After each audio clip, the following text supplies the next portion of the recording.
Быйыл Кара-Кыргыз автономиялуу облусунун 100 жылдыгы белгиленет. Кыргыз мамлекеттүүлүгүнүн түптөлүшүнүн башында турган мамлекеттик саясий ишмерлердин бири Касым Тыныстанов болгон. Өзү төрөлүп өскөн жери Ысык көл районунун Чырпыкты айылындагы музейи күнү бүгүн дагы көздүн карагендей сакталып келет. Касым Тыныстановдун 118 жылдыгына арнап өзүм жазган ырымды айтып кетсем, Касым ата чыкпай калса кыргыз элден, кайсы тилде Чыңгыз ата жазат эле, кайсы тилде ал кол ырын жазып, кайсы тилде биз азыр окуйт элек. Биз азыр Ысык көл районунун Чырпыкты айылында турабыз. Кыргыздын биринчи кызыл профессору Касым Тыныстановдун адабий этнографиялык музейинде турабыз. Музей туурасында айта турган болсок, 1991 жылы ачылган. Музейдин ичинде Касым атанын өздүк буюмдары, эмгектери, чыгармалары, үй бүлөсү туурасындагы маалыматтар, сүрөттөрү, керектесе өзүнүн чыгармаларын басып жазып турган машинкасы дагы бар. Мына ушул машинка аркылуу Касым Тыныстанов өзүнүн чыгармаларын жазып келген. Ал эми чыгармалары дал ушул музейде бүгүнкү күндө дагы сакталып турат.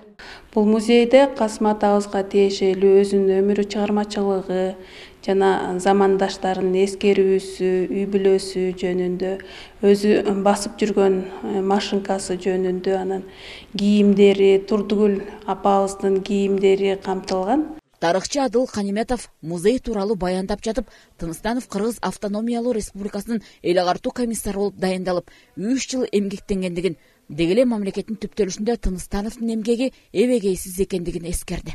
Биз отурган музейде Касым Тыныстанов деп айтып кеттиңиз. Ошо Касым Тыныстанов 1927 жылы ушул эмеде жана эл комиссарлар болгондо, эл комиссарлардын мындайча айтканда азыркы билим берүү министри, эл комиссары болуп дайындалганда, мына ушул Касым Тыныстанов боюнча да айтсак, 1924 жылы жанагы Кара-Кыргыз автономиялык область түзүлгөндө революциялык комитет уюшулган. Ошол комитеттин 20 декабрындагы токтомунун негизинде 1925 жылынын 1 январында эл агартуу бөлүмү уюшулуп, мына ошонун алдында академиялык борбор түзүлгөн.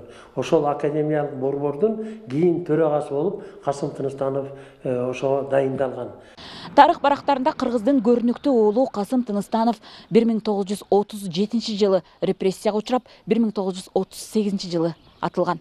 Мына ошол жылдарда кыргыз интеллигенттерине, репрессияга учураган өзүнүн мекендештерине дагы ырсаптарын калтырган. Алардын бири мындай деп айтылат: "Акталып чыгып калсаңар, бала чакама элиме айтып койгула. Мен акмын, мен үчүн алар баштарын жерге салбасын. Акыр түбү чындыктын түбү, көзү табылар, аны аман калган эл билер." Мына ушундай сыяктуу ырсаптары Касым Тыныстановдун туулуп өскөн айылы Чырпыкты айылында өзүнүн айкели тургузулган. Айкелдин жанында акындын, жазуучу, профессор, окумуштуунун ырсаптары жана айткан сөздөрү ушундай такталарга түшүрүлүп жазылган. Салтанат Сарыкеева, Нурлан Чойбеков, Асылбек Хасанов, Ала Тоо 24, Ысык көл облусунан.